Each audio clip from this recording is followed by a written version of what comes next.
دروازہ اتنا پڑھا لکھا ہو، شہر کا عالم کیا ہوگا، شہر کی عظمت کیا ہوگی، شہر کی بلندی کیا ہوگی؟ کہ نہیں، رسول پڑھے نہیں تھے، پڑھے لکھے نہیں تھے. بالکل ٹھیک. دلیل جو قرآن میں ہے، جبریل نے آ کے کہا اقرا، پڑھ. آگے صحیح بخاری میں لکھا ہوا ہے کہ حضور نے فرمایا ما انا بقارئ، مجھے پڑھنا نہیں آتا.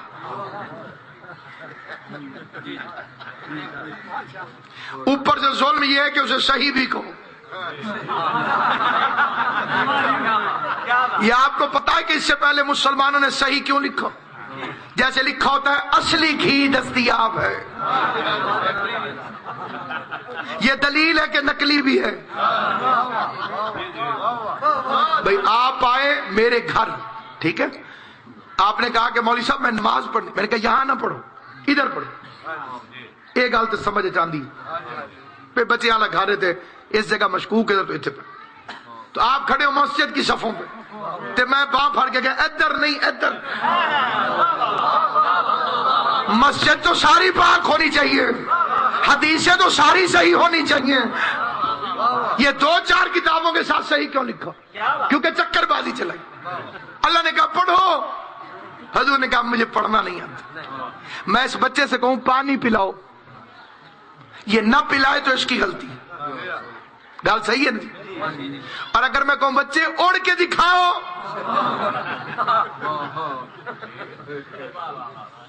یہ میری غلطی ہے. جب مجھے پتا ہے کہ اسے اڑنا آتا ہی نہیں تو میں نے کہا کیوں؟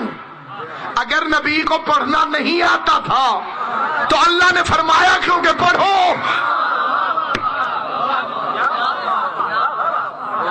میں آپ کے پاس مجلس پڑھنے آیا، 7-8 مہینے سے اشتہار لگ رہے تھے، میں ممبر پہ بیٹھا اور چپ.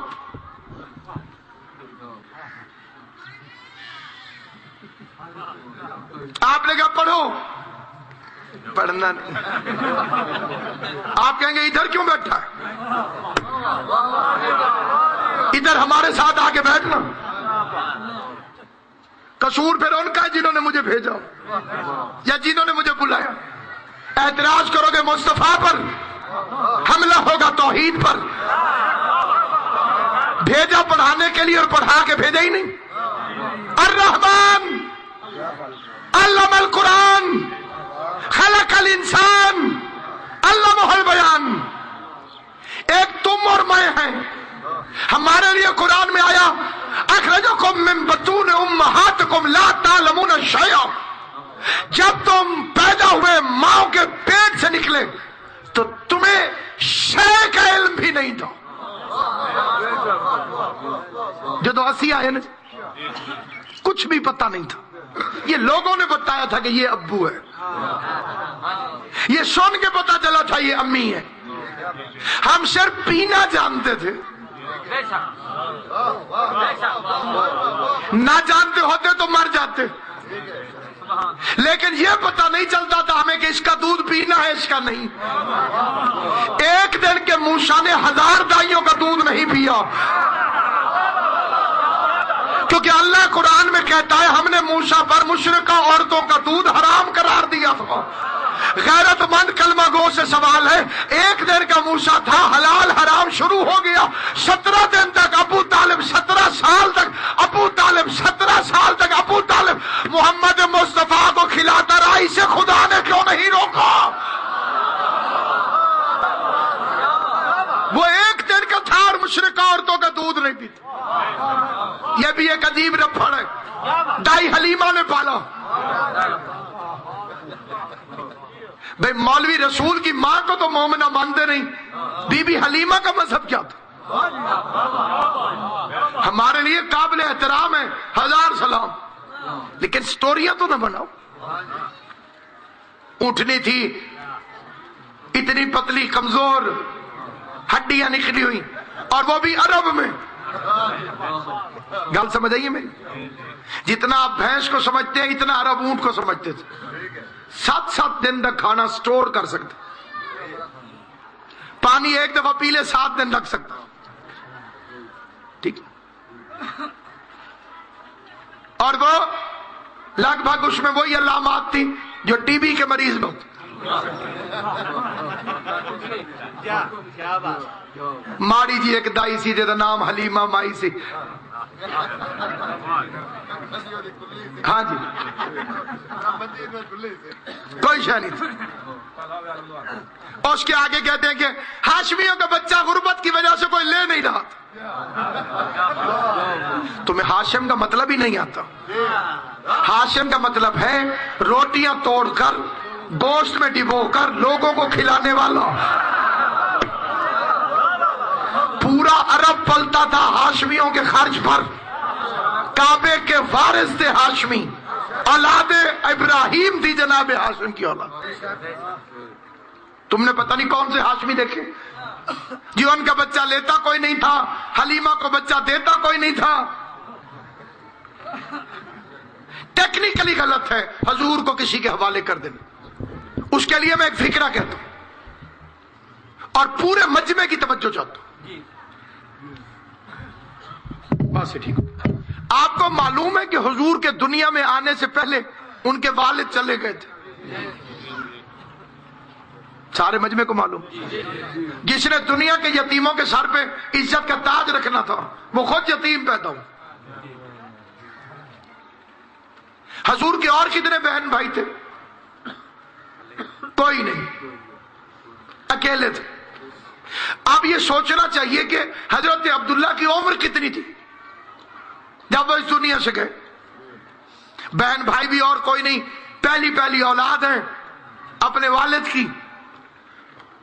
3 مہینے ابھی ماں کے بطن طاہر میں تھے کہ باپ دنیا سے چلا گیا. 6 مہینے ہو گئے تھے آپ کے دنیا میں آتے وقت حضور کے والد کو دنیا سے گئے ہوئے. 24 سال کی عمر میں حضور کے والد دنیا سے چلے گئے. اب اگلا سوال یہ پیدا ہوتا ہے کہ 24 سال میں اگر عرب کا کوئی جوان اس زمانے میں دنیا سے چلا جائے تو پھر فوراً سوچ آتی ہے کہ موت طبعی تھی کہ قتل تھا. 24 سال کے آدمی کا دنیا سے چلا جانا مذاق نہیں ہے, سوال ہے. قتل ہوئے تھے حضرت عبداللہ اور مدینے میں قتل ہوئے تھے. وطن ان کا مکہ تھا. مدینے میں یہودی رہتے تھے. یہودیوں نے زہر دیا تھا کیونکہ ان کے ماتھے میں انہیں نور محمد کو دیکھا تھا. اللہ نے یعنی میں یہاں پہ ایک اور فکرہ کہہ دوں, حضور والا نور یہودیوں کو نظر آ گیا, کلمہ پڑھنے والے مسلمانوں کو نظر نہیں آ رہا. انہوں نے زہر دے دیا والد ماجد پیغمبر اعظم کو. وہ 24 سال کی عمر میں مدینے میں شہید ہو گئے. اب میں ہر سمجھدار سے پوچھتا ہوں, جس بی بی کو پتا ہو کہ اس کا شوہر جس نور کی وجہ سے عین جوانی میں قتل ہو گیا, وہ اپنے بچے کو ایک بڑھیا کے حوالے کر دے گی کہ تو لے جا میرے بچے کو جہاں مرضی؟ نہیں. اگلی بات, اور وہ قابل توجہ بات, کہتے ہیں کہ دائی حلیمہ کے گھر میں کھجوریں بھی تھیں لیکن درختوں کی حد تک, اس پر کھجوریں نہیں اگتی تھی. آپ نے اگر کبھی کراچی کی طرف سفر کیا ہو تو ملتان سے لے کے کراچی تک آپ کھجوروں کو گن نہیں سکتے. آپ کو پتا ہے کہ یہ اتنی کھجوریں وہاں کیوں ہیں اور اس علاقے میں کیوں نہیں؟ یہ محمد بن قاسم کا لشکر آیا تھا, اسی روٹ سے چلتا ہوں, کھجوریں کھاتا آیا, گٹھلیاں پھینکتا آیا. جہاں سے وہ گزر گئے وہاں اتنی کھجوریں, اور عرب کا فروٹ ہی کھجوریں, کیونکہ وہاں اونٹ رہتا ہے. حکمت ربانی نے پھل بھی وہی پیدا کیا جیسا جانور تھا تاکہ اونٹ کا منہ نہ پہنچ سکے, کیونکہ جانور سے باغ بچانا ضروری ہے. لیکن کئی جانور حد سے زیادہ بدتمیز ہوتے ہیں, وہ کسی کے باغ میں گھس جاتے ہیں.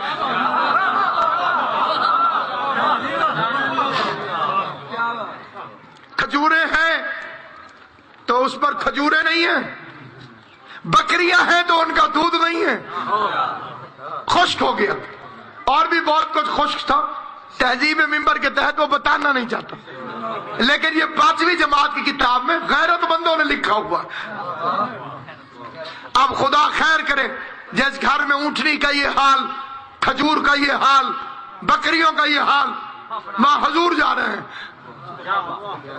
اللہ خیر کرے۔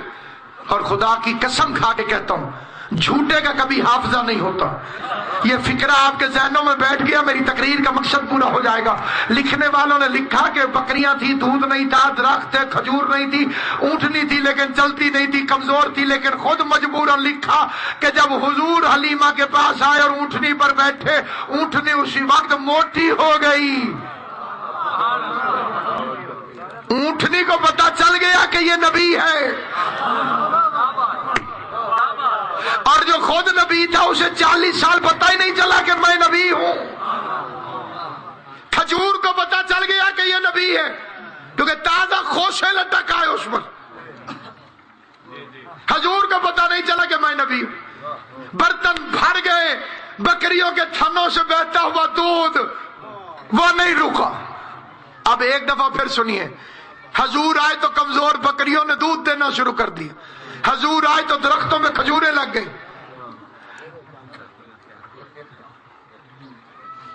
حضور آئے تو اونٹنی موٹی ہو گئی۔ اب سر پہ قرآن رکھ کے بتا، یہ حلیمہ نے حضور کو پالا تھا یا حضور نے حلیمہ کو پالا تھا؟ کس نے کس کی پرورش کی تھی؟ کون کس کو پال رہا تھا؟ جب یہ بنیادی غلطیاں اسلام سے نکل جائیں گی پھر یزید آٹومیٹک نکل جائے گا۔ جب تک اس اچھے دین میں یزید جیسے پلید کو شامل رکھو گے اس وقت تک تم اسلام کو دنیا کے سامنے پیش نہیں کر سکتے۔ جو رحمت کا دین تھا وہ دہشت گردی کا دین بن گیا۔ تم نے اماموں کا مذہب دیکھا ہی نہیں، تم نے بادشاہوں کا مذہب دیکھا، تم نے وہ تاریخ دیکھی ہے جو ملا نے لکھی ہے، تم نے وہ تاریخ لکھی ہے جو بادشاہوں نے لکھوائی۔ اگر اصلی اسلام کا تعارف ہو کہ اصلی اسلام کیا ہے، 2 طرح کے طبقے ہیں اسلام میں۔ یہاں سے زندگی رہی تو کل ٹھیک 3 بجے میں آپ کی خدمت میں عرض کروں گا 2 طرح کے اسلام۔ کیا؟ ایک وہ طبقہ جو مشکل پڑے تو اسلام کو اپنے پیچھے رکھنے کی بجائے سامنے رکھ لیتے، جیسے ناجائز مارکیٹ کی نکڑ پر مسجد،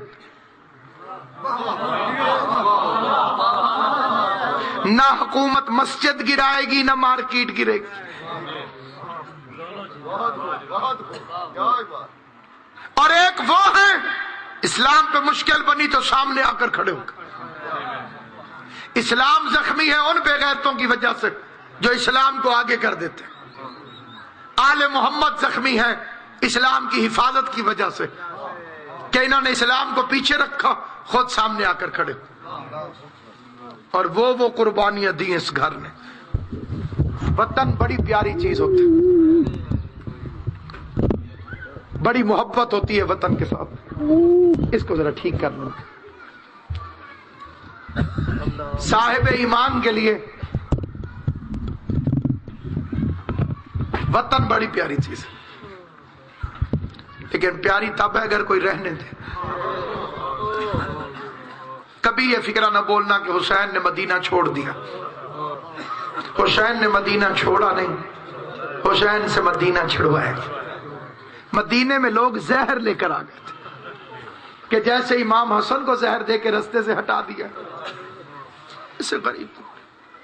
میرے شیعہ سنی مسلمان بھائیوں، بزرگ ذاکرین فرماتے تھے قرآن آ کر کھڑا ہو گیا شبیر کے دروازے پر، آقا لوگ میری زبریں لوٹنا چاہتے،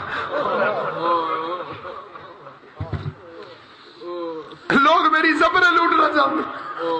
فرمانا گھبرا، تیری زبریں بچانے کے لیے میں زبردست کے بازو دوں۔ اللہ تیری زندگی کرے شہزادہ علی اکبر، تیری زبریں بچانے کے لیے میں زبردست کے بازو دوں۔ قرآن کی آواز ہے، مولا لوگ میری زیریں لوٹنا چاہتے۔ فرمایا گھبرا نہیں، تیری زیریں بچانے کے لیے میں زیر خنجر سجدہ دوں۔ اگلا فقرہ میری بیٹیوں تمہارے لیے، لوگ قرآن کہتے مولا لوگ میرا غلاف لوٹنا چاہتے، اب آدھے فکر نہ کر، تیرا غلاف بچانے کے لیے میری بہن اپنی چادر کروں۔ میرے سنی شیعہ مسلمان بھائیوں، خرچہ ہمیشہ وارث کرتا ہے۔ کسی کی زمین پہ کوئی قبضہ کر لے، پورا گاؤں افسوس کرے گا، عدالت میں وہی جائے گا جو وارث۔ یزید مصطفیٰ کے دین پر قبضہ کرنا چاہتا، شراب پینے والے کو لوگ امیر المومنین کہہ رہے تھے۔ اندر جوا ہو رہا ہو، باہر جوا خانہ لکھا ہوا ہو، یہ معاملہ اور ہوتا، لیکن اندر جوا ہو، بورڈ مسجد لکھا ہو، یہ ہو رہا تھا۔ شبیر نے وہ مسجد والا بورڈ اکھاڑ دی، وہ بہنیں لے کے گھر سے چل پڑا۔ اس کا وطن چھوڑنا وہ قیامت ہے جس پر آج تک مدینہ اداس۔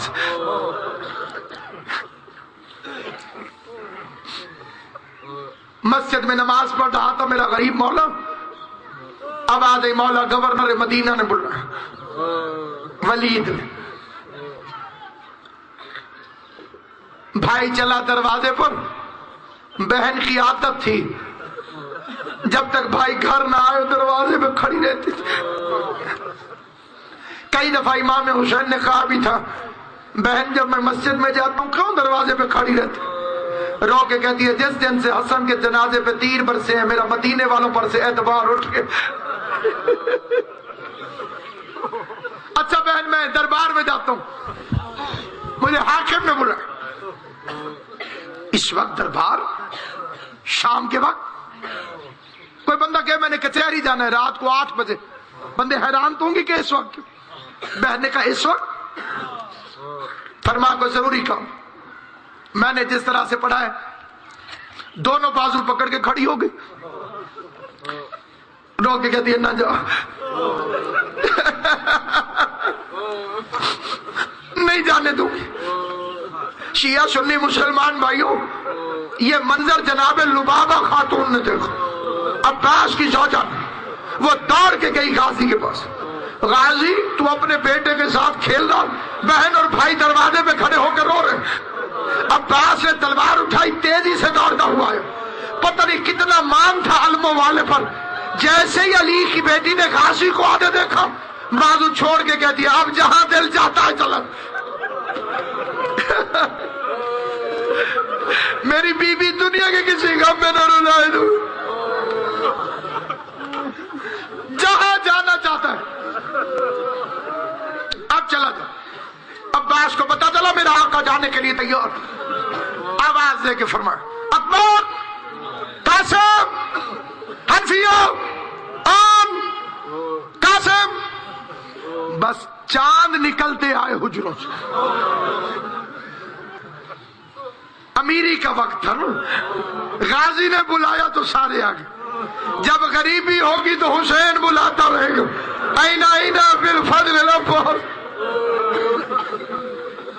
بنی ہاشم کا چاند ستاروں کے اندر آ گیا اور کٹھے سید چلنے لگے۔ ایک فکرہ علامہ حضرت سمجھیدی صاحب، تنہائی میں بھی روتا ہوں جب یاد آ جائے، وہ فرماتے تھے مدینے والوں غور سے دیکھ لو، یہ سیدوں کا آخری جلوس۔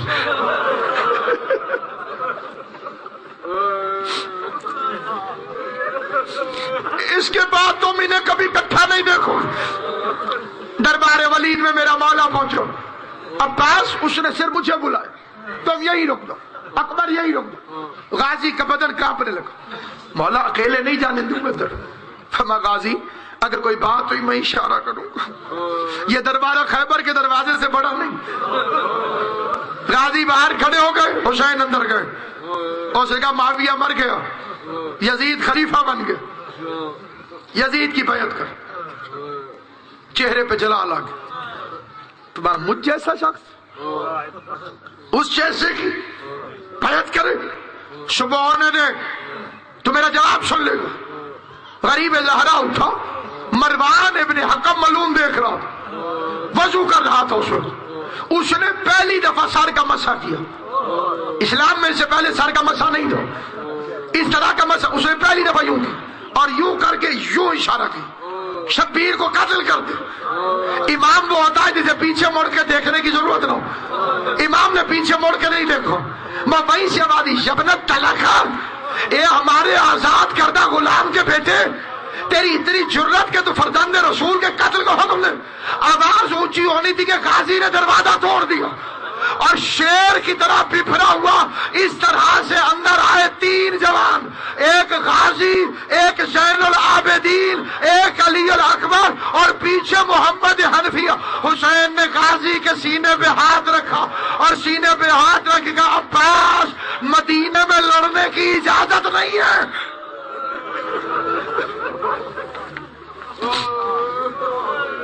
مجھے نہیں رہنے دیتے مدینے میں. غریب واپس آیا، عباس مدینہ رہنے کے قابل نہیں رہا، فہرست بنا، مردوں کا نام لکھوایا اور اس کے بعد بیویوں کا نام لکھوایا. یہ منظر میں پڑھتا بھی رہوں شام تک، میں نہیں بتا سکتا، آپ سنتے رہیں، آپ نہیں سوچ سکتے غازی پہ کیا گزرا ہوگا جب حسین نے زینب کا نام ماتھا زمین میں جالے کا رو کے کہتے رقیہ کو لے جاتے ہیں، زینب کو رہنے. آواز آئی عباس صرف زینب نہیں، رقیہ بھی ساتھ آئی. ایک منٹ میری طرف دیکھنا، ہائے کر کے رونا بہت بڑی عبادت ہے. غریب نے اپنا ہاتھ اپنی آنکھوں پہ رکھا، غازی نے لکھنا شروع کیا. میں نے بزرگ ذاکرین سے سنا اتنے کانپ رہے تھے ہاتھ غازی کے، یہ کہیں لکھا گیا، یہ کہیں لکھا گیا، نور کہیں لکھا گیا، بے کہیں لکھا گیا. شبیر کی آواز آئی آنکھیں کھول کے دیکھنا، جیسے تو نے اجڑی کا نام لکھا ہے اللہ نے ویسے زینب کے سفر لکھے ہیں. کبھی کوفہ جائے گی، کبھی کربلا جائے گی، کبھی شام جائے گی. میری پوری تحقیق ہے، ایک بچی کا نام نہیں لکھا حسین. علامہ سید علی نقی نقن رحمت اللہ علیہ، ان کا فکرہ، وہ فرماتے کہ جناب صغرا والی روایت اس لیے ٹھیک ہے مدینے چھوڑ جانے والی کہ اگر صغرا مدینے میں نہ ہوتی تو ام البنین کبھی زینب کا ساتھ نہ چھوڑتی. عباس کی ماں فاطمہ صغرا کے لیے مدینے رہ گئی، ساروں کے نام لکھے، ایک فاطمہ صغرا کا نہ لکھا. میر انیس فرماتے چھوٹی سی بچی روتی رہ گئی اور رو رو کے کہتی تھی میں یہ نہیں کہتی ہوں اماری میں جگا دو، بابا مجھے فضا کی سواری میں بٹھا دو، بابا مجھے علی اصغر کی دائی بنا کے ساتھ لے جاؤ، بابا مجھے اپنے ساتھ لے جاؤ. جب دیکھا کہ بابا نہیں لے جاتا، چھوٹی سی 7 سال کی بچی نے، میرے سنی جو بہنیں اور بھائی بیٹھے گھر جا کے سوچنا، 7 سال کی بچی اتنی بھری حویلی میں حسین اکیلے چھوڑ کر جا رہے ہیں. اس بچی نے اصغر کو اپنی جھولی میں اٹھا لیا، سارے جاؤ میں اصغر کو نہیں جانے دوں گی، اکبر نہ لے جا مجھے، میرا اصغر تو میرے پاس ہے. پیار کر کر کے کہتی تھی میرا اکبر بھی تو، میرا قاسم بھی تو، میرا اونا محمد بھی تو بہن کو چھوڑ کے نہ جانا. بی بی سکینہ اٹھانے لگی، اصغر نہیں آیا. جناب رباب اٹھانے لگی، اصغر نہیں آیا. آخر بیویوں نے رو کے کہا مولا اصغر نہیں آتا. آخر میں غریب زہرا حسین ابن علی آئے، کہا صغرا میں مانگوں اصغر کو؟ رو کے کہتی اچھا بابا مانگ کے دیکھ لے، اگر خود بخود آ جائے تو بے شک لے جانا، بابا زبردستی نہ کرنا. غریب زہرا نے ہاتھ پھیلائے، اصغر نہیں آیا، اصغر نہیں آیا. شبیر نے اصغر کے کان میں کوئی فکرہ کا، حسین علیحدہ نہیں ہوا. 6 مہینے کا علی اصغر ہمت کے شبیر کے بازوؤں میں آ گیا. روتی ہوئی صغرا قریب آئی، رو کے کہتی اب واپس نہیں مانگتی، بس اتنا بتا دے بابا تو نے کہا کیا ہے؟ کہ بس اتنا کہا رہ جا اصغر رہ جا. کیا میں اتنے تیر کھاؤں گا تیرے حصے والا تیر بھی شبیر اپنی گردن میں کھا لے گا. اصغر رو کے کہتے جس کے میرے جیسے بیٹے ہو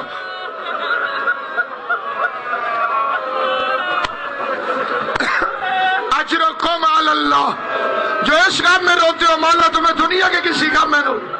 اللہ اس مسجد و بارگاہ کے بانیان کے درجات بلند کرے. جس حد تک رونا نہیں آیا، یہ دن پھر قسمت سے اگلے سال جو زندہ رہے گا وہی روئے.